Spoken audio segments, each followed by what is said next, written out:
Hello, and welcome to another episode of the 91 Podcast, the show where we dig deep into people's passions with the hope to inspire, encourage, and educate you. On today's episode, we have a man who wears many hats.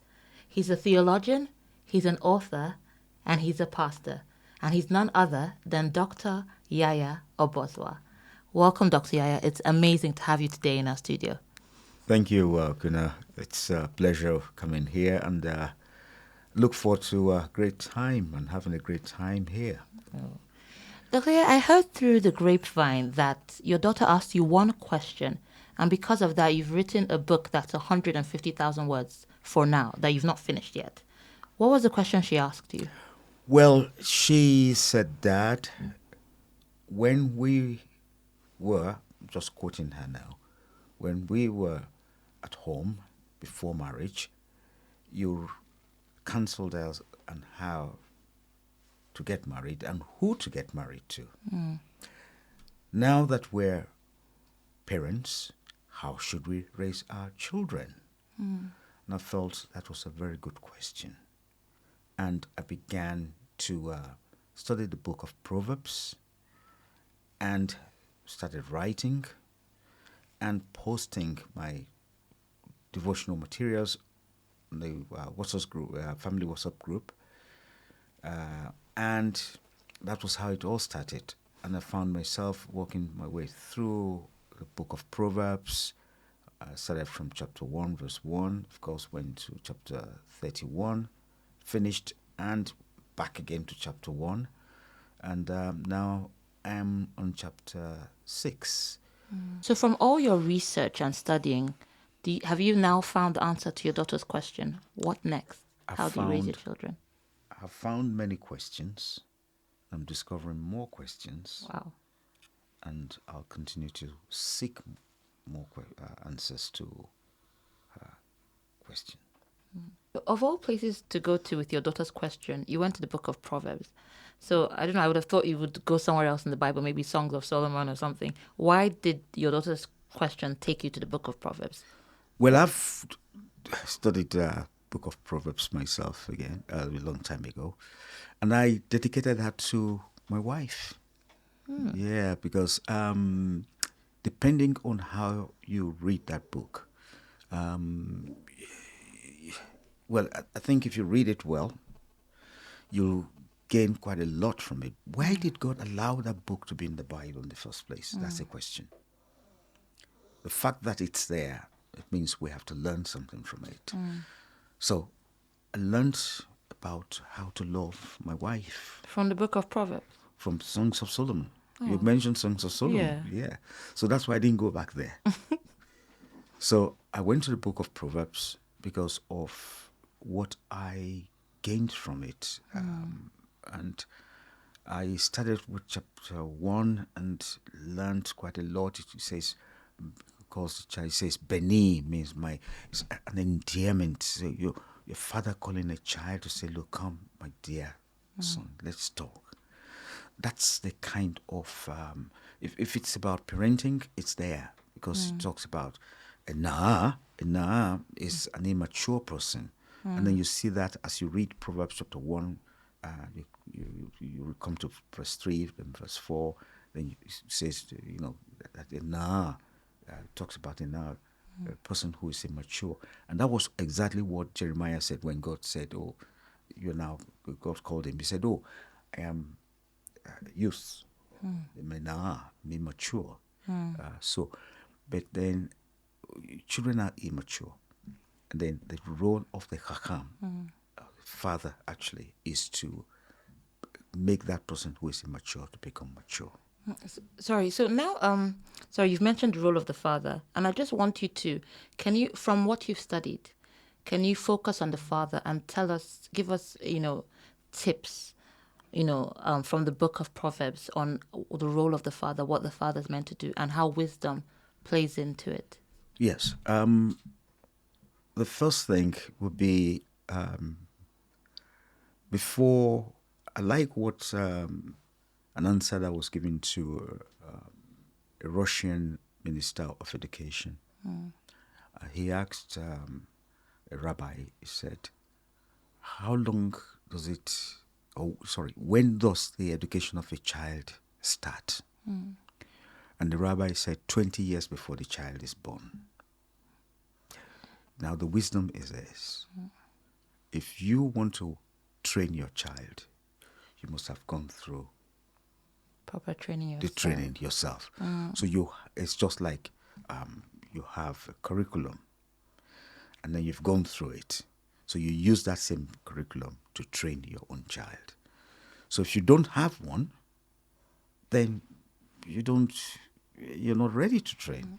So for a Jewish father, ideally, you must have gone through the educational program, and then that's what you also use in training your own child. So that's step one. Number two, I want to fast track now to marriage.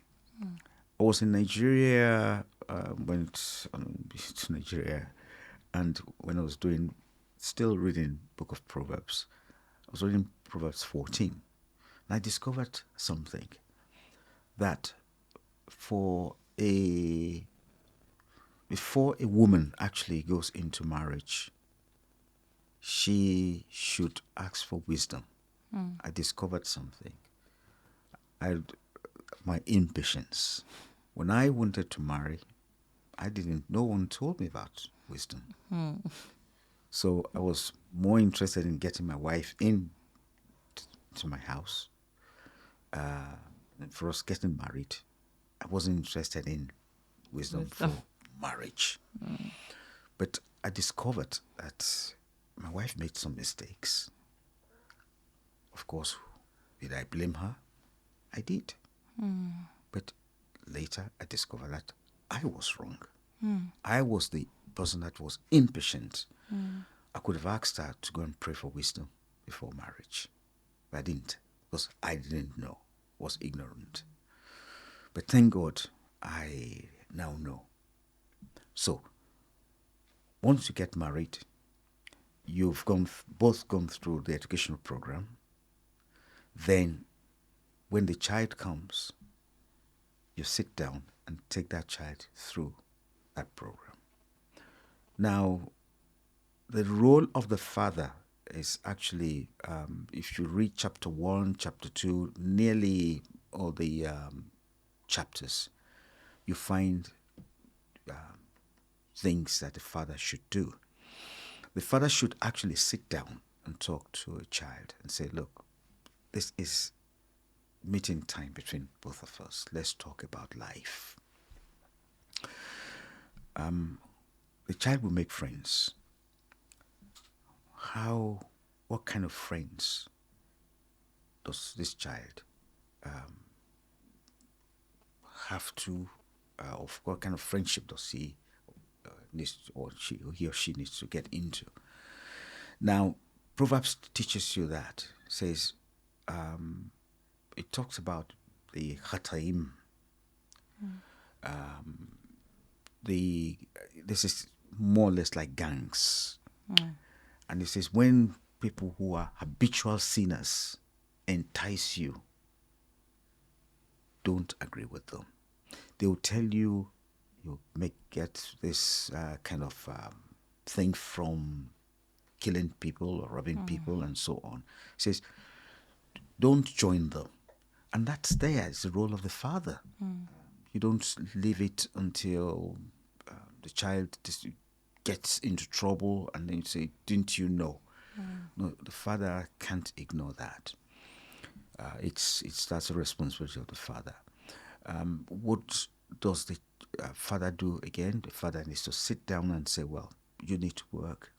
And then how do you take care of things? What you need to have before marriage. All in the book of Proverbs. Then fast forward now to when you eventually get married.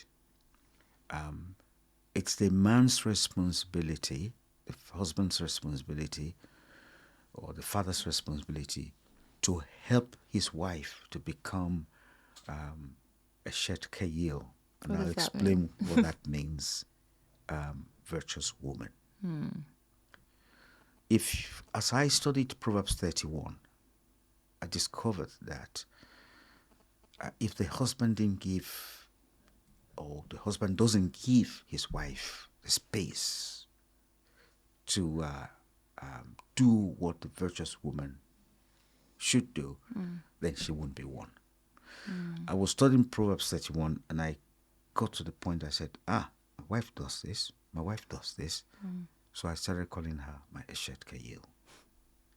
So that's, in a nutshell, what a father should do. I have discovered that as I went from chapter 1 to chapter 2 to chapter 3, now I'm in chapter 6, it's all about what a father should do, and then what a mother should do. But if you have a mother, then of course you should have a husband or a father. So again, it tells you about all those things. There's something interesting you mentioned there. You said it's a man's responsibility to help his wife become a virtuous woman.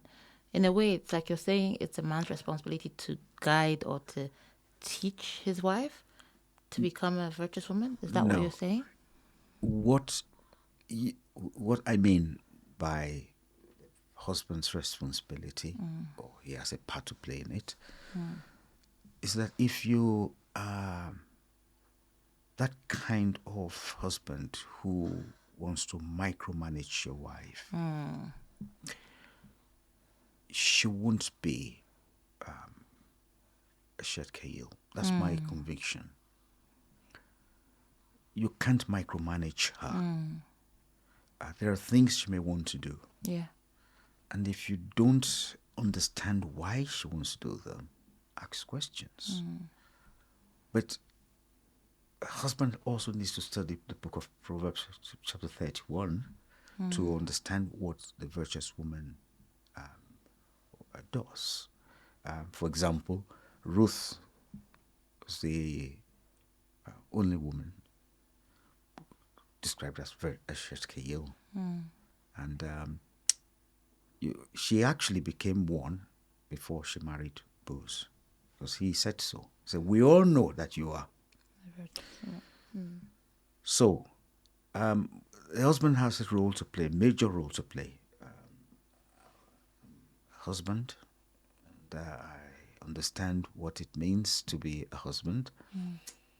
But if you don't allow her, if you have a wife who wants to take care of the children, a wife who is industrious, and you want to stop her, you say, don't bother. I, wanted my wife to come in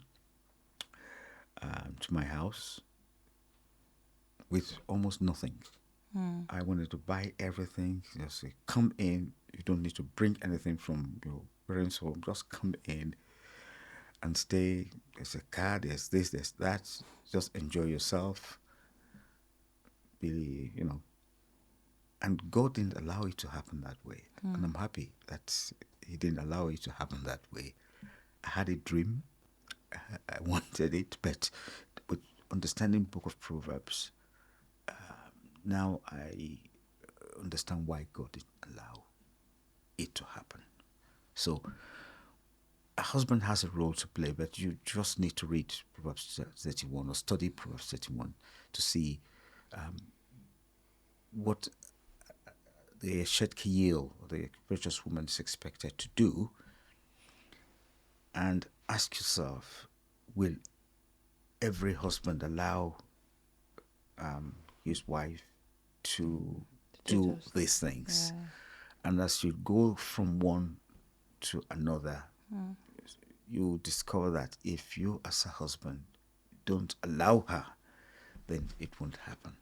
It's funny, you've mentioned all these things, but you've not mentioned that the role of a man is to be the sole provider. The Proverbs doesn't tell you that.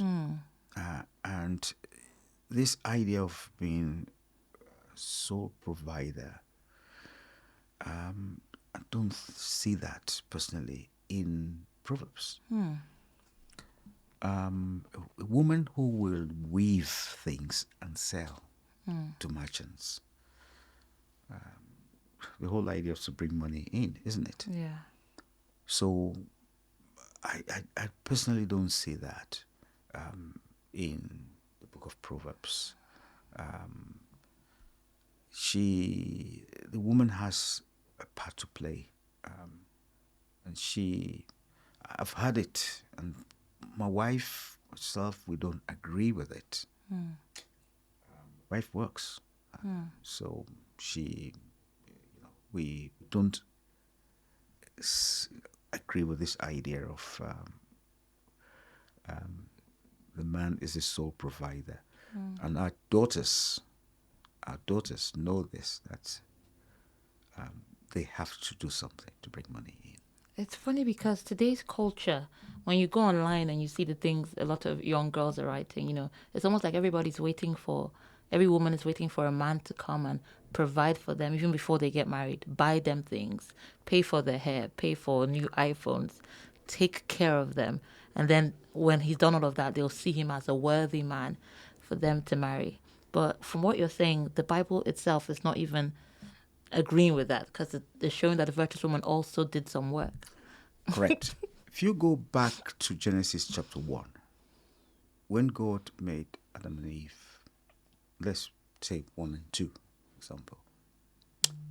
Genesis 1 and 2 said they should have dominion. It didn't say Adam should have dominion. They should have to it's together. a mandate. And then he goes on to say they should subdue, in verse 28 of Genesis chapter 1, the earth.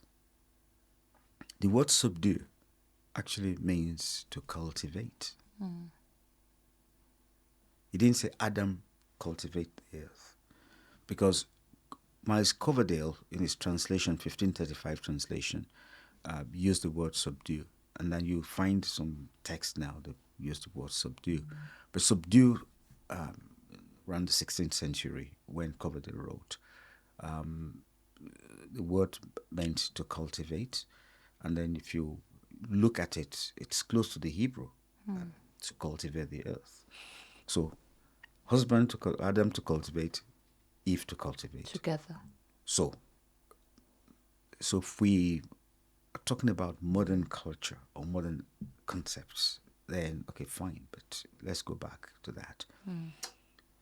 Then you go to Genesis chapter 2, verse 18, believe, where it says that the man should not be, it's not good for him to be alone, and he was going to make a helpmeet, that's Isa Kenegdo. Isa there is help. So assisting you. Yeah. So, and the word help, if you read the Psalms, has this military thing, idea about it. So she's there to help the man. So the question is, I don't personally understand this idea of the man who will buy laptop, iPad, everything, car, then you just walk in and do nothing. And the man is there busy, trying to prove that he's a man. If a man is trying to prove that he's a man, he has what I'll probably call an identity problem.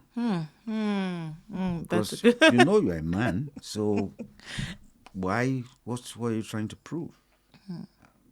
Okay, fine. That's not the way to prove that you're a man. There are other things. Actually, Hokmah, which is wisdom, is just the beginning. Once you've acquired that, you then press on and get understanding. Still in the book of Proverbs, and that's called Binah. I want you to look at maybe 3 layers. You have, at the bottom, you have Hokmah, which is the foundation. Then you have Binah, which is, after you've got Hokmah, you do need to understand how Hokmah is derived, and how to use it. So that's understanding. It's not just understanding, as I understand that I understand how to make tea and coffee. That's not it. It's understanding Chokhmah. A person who understands that is called a Navo. And then on top of that is knowledge, which is the art. Hosea chapter 4 verse 6 says, my people perish for lack of the art. And Proverbs 1:7 says, without the fear of God, you can't have that. That knowledge we're talking about. So again, God is the source of that. And that is not just having knowledge, but this is, and the word beginning there means it's the Hebrew, the sentence actually means, it's almost like say, show me a man who has that, I will show you a man who has the fear of God. So again, fear of God, fear of God. So it's that's Dr. Yaya, what you're saying is like, because I've heard pastors say, even to a congregation, that if your husband is not working, if he's not bringing in money, lock the kitchen. Don't feed him, because if he's not bringing in money, he's not a man. And you've mentioned that if a man is trying to prove that he's a man, then he doesn't understand what a man is. So what exactly is this what's the biblical idea of what a man is supposed to be? Good. Very, very good question. My son came to me just a day before he married. He said, Dad, am I a man? What he actually meant was, is he a biblical man? Because when you look at Genesis chapter 2, and you see the word father, you see the word mother, and you see man. Now let's look at the educational system of God. A child is born into a family. Now, the Hebrew word for mother is close to the Hebrew word for faith. Ima and emunah. Emunah is faith. And Jewish rabbi says that the mother is the first person the child will trust. Now, the mother should now train that child to trust the father. And both should now train this child to trust God. Yeah. Now, regarding this idea of locking the kitchen and so on, if you are a Christian, you shouldn't actually be lazy. That's again contained in Proverbs. It talks about the nemela, the ant. Very industrious. So it says, be like the ant.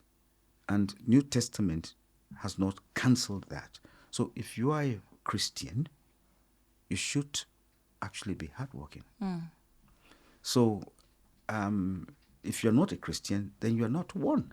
But if you are, then there's no place for laziness in Christianity. So, so if you're a wife, if you notice that the husband is just sleeping and not working and all that, then you want to find out whether he's still a Christian. I guess they probably quote from Timothy. It says that if a person, does not care for, I think it's a misunderstanding of that text that is worse than infidel. If you read that verse again, you discover that that's not what he's saying. You need to understand the context of 2 Timothy, 1 Timothy. What was he addressing? we talked about widows. And those days, what used to happen? I'll suggest that anyone who wants to read more about it should read Bruce, I think, Winter's book, Roman Widows, Roman Wives. I think I don't have the correct title now, but he explains all these things in that book. It's not what people think. It's not, and even some men would say, "Oh, the Bible says." If those days, we understand that if a woman goes to a man's house and she's married, yeah, when she gets married, the dowry is kept with someone who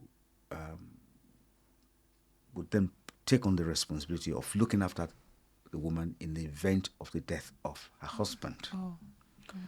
So they came to Paul to ask a question about widows.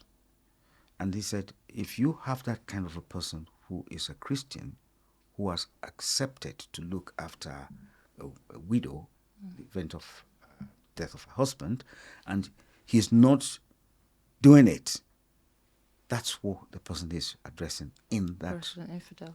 in that Okay. verse. Oh. Not just every man. Oh, okay. So again, it's a question of misinterpretation, the way I say it.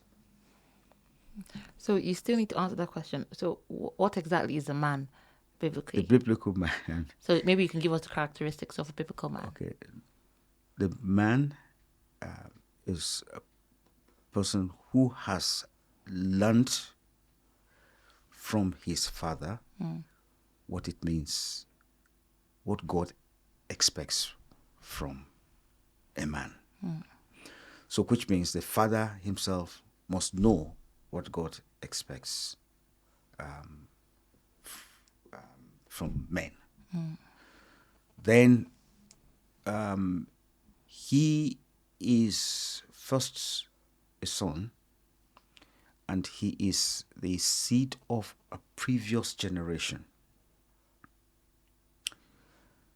and the seed for the future generation. So locked in this person you call a man is a man who has a relationship with God.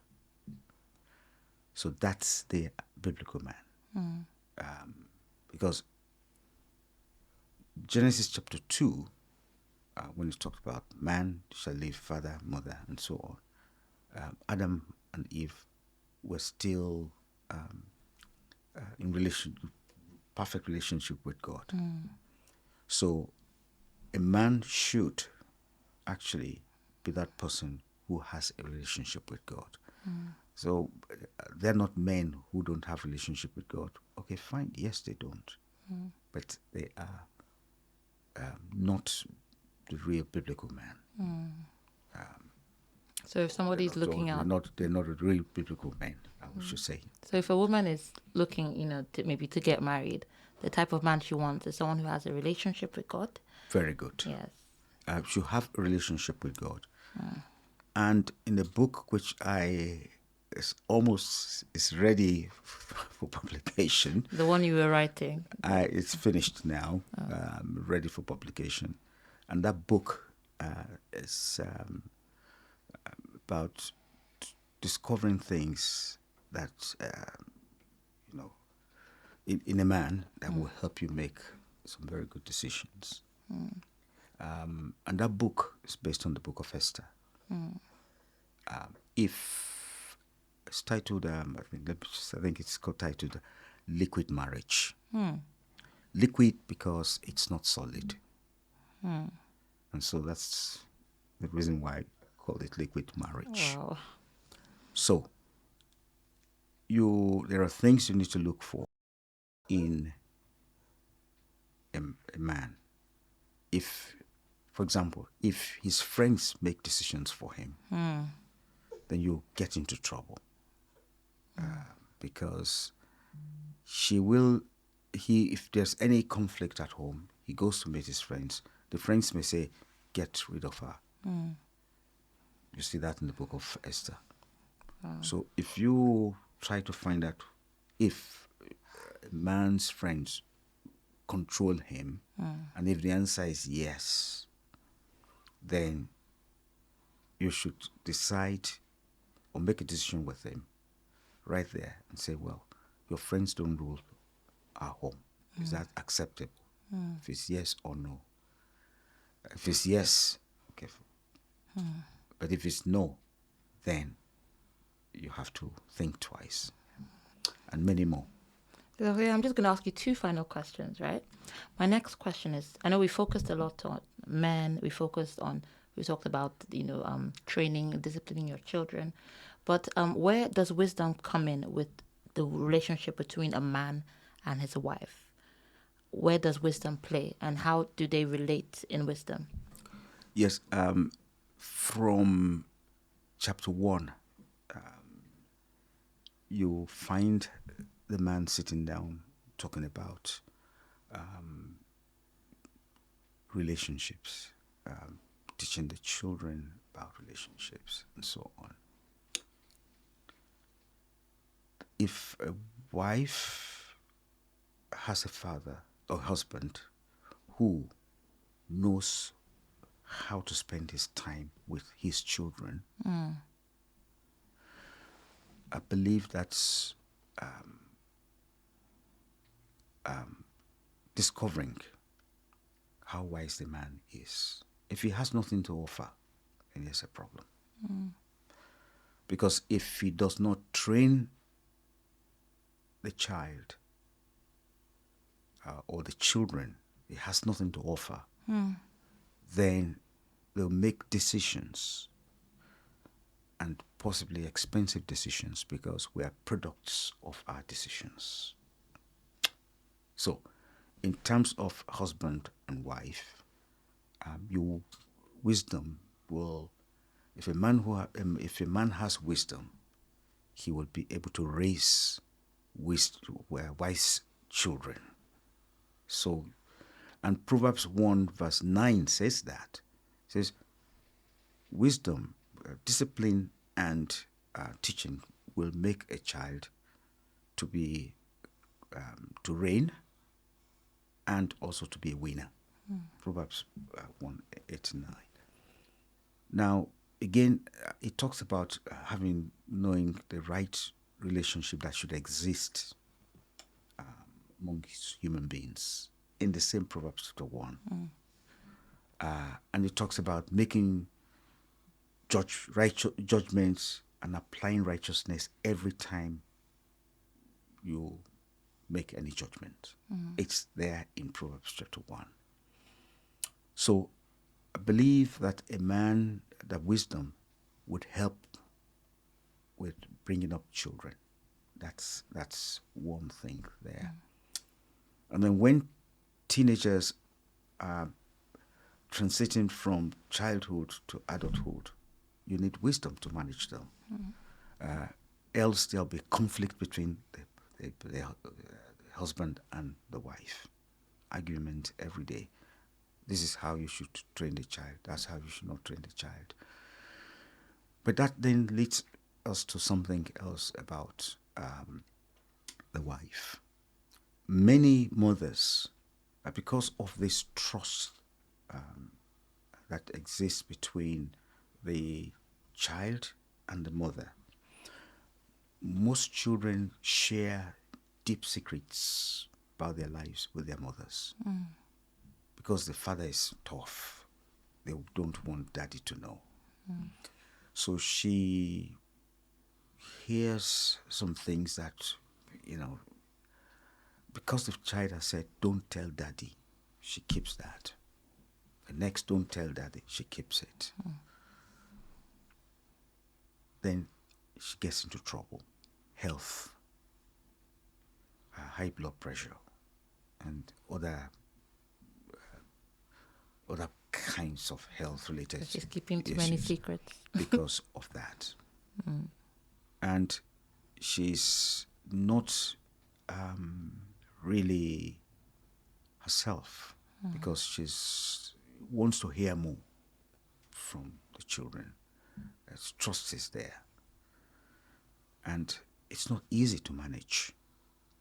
How do you face your husband and say, look, husband, I have something to say, when you've already told your child, sorry, yes, take my word for it. I'm not going to tell you. That. And then that goes on and on and on and on and on. Then it's not easy. So again, wisdom will help there, because you've prevented it from happening, because the husband will do that. Then the mother also has a role to play, because she knows that, for example, talking, the ability to talk is a gift. But you don't just say things. You want to share God's word and teach the child God's word. Then, of course, I came here and I said, my wife is a Eshet Kayil. I'm happy to say that, because I discovered that reading through the Bible, my wife does those things there. So, okay, that's why I said, okay, now she's my Eshet Kayil, and I shared that with my children. I'm not ashamed to say that she is. Again, this is what wisdom helps us to become. And from Ezekiel chapter 7:26 and Jeremiah 18:18, actually, the Chacham, or the wise person, the person that has Chokmah, or the Zeken is the elder. So again, they've gone through life, they have experience, so they have Chokmah. So they were amongst the teachers in ancient Israel. So in order to be a leader in a community, you need Chokmah. So you'll be very happy as a wife if your husband has Chokmah. And then as a husband, you'll be very happy if your wife has Chokmah. It means you will avoid the pitfalls, many pitfalls in the path of life. And that's what Chokmah does. So my last question is just about your book, Liquid Marriage. How do you avoid a liquid marriage? Well, how you avoid a liquid marriage, from what I've read, gained from the book of Esther, is not to live by, I would say, maybe contemporary culture. God has blueprints or things He has given us about marriage. You just can't change them and think they'll work.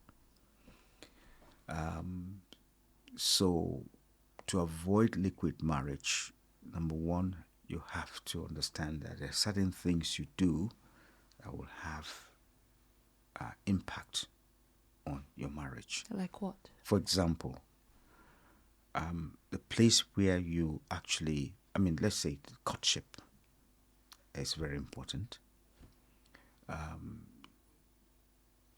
Did you do it? And how was it done? What did you discuss? Someone actually said that this book would be good for courtship. To go, yeah. But again, what did you discuss? Is it just about investments, so on? But there are other things about marriage that should be discussed. Then another thing that you may need to look at, to avoid, let me just go back again, to avoid liquid marriage, would be to ensure that you have wisdom. Chokmah. It's just, you need it. Because a lack of wisdom will lead to many, many, many pitfalls. And then you fall into them, then create problems. Again, all in the book of Esther.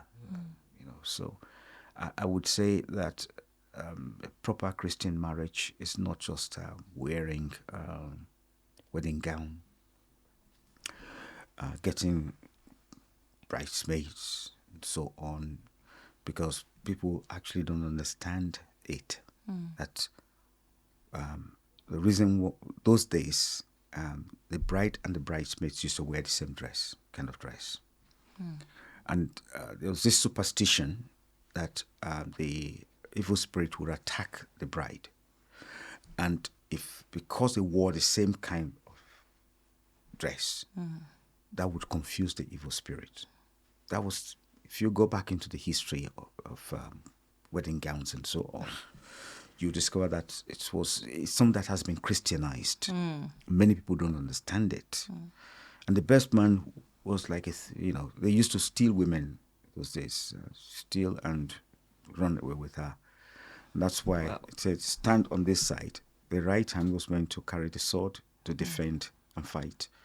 Then the best man was a smooth talker who would go back to the parents of the lady to now say, well, she's was kidnapped and stolen. And that was what it was. So all these things have now been Christianized, and we've lost the history. But we in our church try to expose, bring this. We can't actually tell those in courtship that, look, this is what it was, including cakes, what they used the cakes for. What did they use it for? We broke it for good luck. So have children and all those things. Really? Yeah.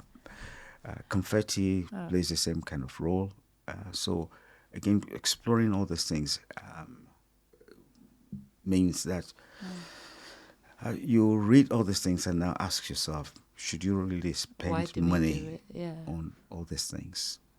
Wow. And, if the answer is no, then of course you have a choice. We don't say don't do it. And at the same time, it's a question of asking yourself, should you spend thousands of pounds on a cake and wedding gown, thousands of pounds? Well, if you want to, if you have the money, well, that's your choice. But again, they're not the important things in marriage. The children are coming, and you want to make sure that you prepare for them. How will you train these children? Fortunately, people don't even talk about sex education. Say, we'll leave it until. As I read the book of Proverbs, I discovered that the father actually starts talking about sex education. So sit down, avoid to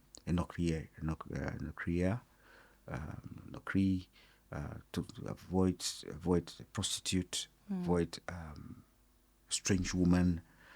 Even Proverbs 6 actually talks about that again. It's not want. And for a man like Solomon to talk about sex education, I think we need to listen to him.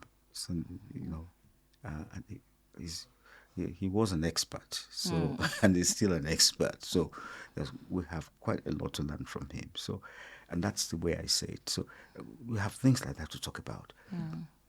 The moment a child is born, you start thinking about what kind of man if it's a boy, what kind of man do you want this boy to become? What kind of woman do you want this girl to become? So you start training the boy from when he's born. You start training the girl from when she's born, because your goal is to raise that kind of man or that kind of woman that you want her to become. And prayerfully, God can help you. Oh, Dr. That was supposed to be my last question, but because you mentioned Solomon and sex education, it's just, one question I want to ask. See, a lot of people say that men are wired to be polygamous, wired to have more than one wife. Biblically, is that true? Because we look at Solomon with all his wives. I don't... actually, when I was reading the book of Proverbs, he said, I learned something. He said, the rabbi said that Solomon could have learned, because he said the women turned his heart away from God. That he could have learned from Adam and Eve. And one woman turned his heart away from God. So why multiply wives? Of course, it's inevitable. Your heart will be turned away from God. Because if you look at Adam and Eve, it was Eve that was tempted. And of course, she became like the person that the devil used to tempt Adam, and Adam fell. So if one woman made one man to fall, and then you now want to multiply them, of course, I don't know how strong you are. If Solomon, who multiplied women, and so himself, did not make it in that sense, so I don't know how a man would make it. So it doesn't really make sense. Polygamy is not something which, if God wanted more wives for Adam, could have made Two more. or three, yeah. But he only made one. And a man who has problem actually controlling himself will probably say, well, polygamy is the answer. That even if you have 200 women, a man will say he wants to marry them because he's like the alpha male, and it's all in that book. The alpha male doesn't want any other person to touch the person he likes. He wants to be the only one that will possibly have relationship with all the beautiful girls around. And if anybody is or anybody comes close to any of those girls, he fights. He's the one that wants to just get money and have a lot of money, display his car, expensive car, and the other one doesn't have a car. So that's almost like intimidation. So he likes those things, and that kind of a person will say, well, a man is expected to, there's nothing that says he can't have. But of course, you don't look at the examples.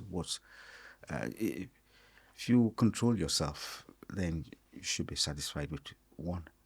Your job is, as a man, where I say it is, to help your wife to become the Eshet Kayil. Ultimately, you want her to go to heaven, work together. Let her help you to get to heaven, and you help her to get to heaven. I see my wife as God. I see God as my father-in-law, because my wife is God's daughter. Yeah. So I don't have that license to treat her anyhow. Because you get in trouble with God. Will get in trouble. And similarly, I'm also a child of God. So God is her father-in-law. So that's the understanding at home. We understand this ourselves, amongst ourselves. So it's something which we know. And so I see her as God's daughter. She sees me as God's son. So, and I think that answers your question. Yes, it does. I notice you use a lot of Hebrew. Why? The reason is that I have spent some time trying to study the Bible, verse by verse, sometimes word study. And I have discovered that people understand the English language or the translation, but don't understand the true meaning of that verse. Now, and what I've also done is to go into the English dictionary to actually find out the history of words. When the Bible was translated, what did that word mean? So for me, it's kind of safer for me to use the Hebrew because it helps me or reminds me of the true meaning of the verse that I've read. Would you recommend everybody studies Hebrew? Well, the answer is no. If you can, there's nothing that says you can study Hebrew. You can. It's there. You don't have to be a theologian to study Hebrew. It's just that I'm interested. I became interested in the Hebrew language because of the mysteries that I've discovered since I started studying the Bible and studying what those words actually mean, what they meant at the time, and what they mean in a particular verse or chapter. So you can pick a word and it means different things, but of course that's a different story. So, but then I just love the language, and that's the reason why. I do some Greek also, but it's not that I don't. I spend more time trying to understand the Hebrew, and I also try to read textbooks and study materials written by rabbis. Again, it's something which I do when I get to a point that I don't understand a word. I then go to the bookshop, the Jewish bookshop, to buy books. Now I'm going to ask you 3 random questions. Question number 1: who do you love the most in the whole world? My wife is number 2, but God is number 1. Oh, that's a perfect answer to the question. God is number 1. My wife is number 2, and she knows that. Oh wow. Question number 2. You go hunting for meat. Why don't you eat meat from the supermarket? Well, God made me to make friends with someone who likes hunting. So we discussed, had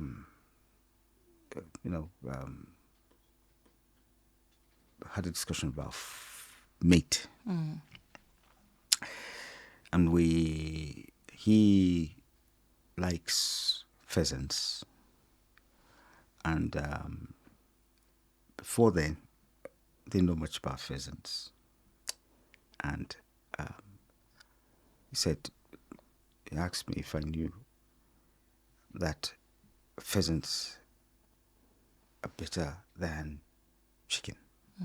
Said no. So he then told me a lot about pheasants and gave me some. I brought them home, and we cooked, ate, and found out that he was right. Then I went to find out the nutritional value, content, nutritional content, and I found out that the pheasant has more things than chicken. So that's made us to like pheasants. So he supplies them when I need them. So you don't eat meat from the supermarket anymore? Well, we hardly buy them. But then he also introduced me to venison, deer meat, and then also provides. And then I discovered a farm somewhere around Gatwick. So we, I buy from that farm. So chicken, not like the farmer told me, he said, what you buy from the supermarket, he said, he will not eat them. Wow. Because they allow their own to, I think maybe it's about 90 days or so before they kill them. And when they take them to wherever they kill them, the one behind doesn't know what happens to the one in front. But most of the things that you find in supermarkets, from what I've learned, that they transport them from the farm straight to where they kill them, and they're stressed. So the meat you're eating is doesn't really taste nice. But when you eat this other one, you just notice the difference. Yeah, it's completely different. So we started buying chicken from him, and then lamb we buy from him, then mutton we buy from him. So we hardly, occasionally, yes, but not. We don't go there. It's, you have to decide. You're what you eat, like my friend said. And that's the reason why. Okay. And my last question: what is your greatest achievement? My greatest achievement. That's a very difficult question. I won't say it's my achievement. If my achievement, there's nothing I've achieved without God. Nothing. One thing I've learned from the life of Moses is that when God looked at him, he said there was no one that was as meek as Moses. And the lesson there, when you look at the Hebrew word itself, it means that after you've achieved something, you point people to God. That's what the Hebrew actually means. And if God could say, yes, this is this man, Moses achieved a lot. But you can go back into his life and discover that everything he achieved, you just know that it was God that helped him to achieve them. So there's no way of saying that he achieved everything. So I'm a bit careful about anything I've achieved. I was saying that I've achieved X, Y, Z. I don't know. I'm struggling to pick on one thing that I've achieved without God. So to God be glory for everything. People actually tell me things about myself, and I start asking myself, did they really know me? Did they really know me? Because I don't know what I've achieved. That's being honest. Is it paper? Someone says I've got one paper somewhere. I don't know. I don't know. I don't. It's a difficult question. I can't. I'm struggling to answer the question. This is the first time I've seen you struggle to Yes, answer any question. I'm Usually you struggling. have but funny enough, even your answer is so inspiring.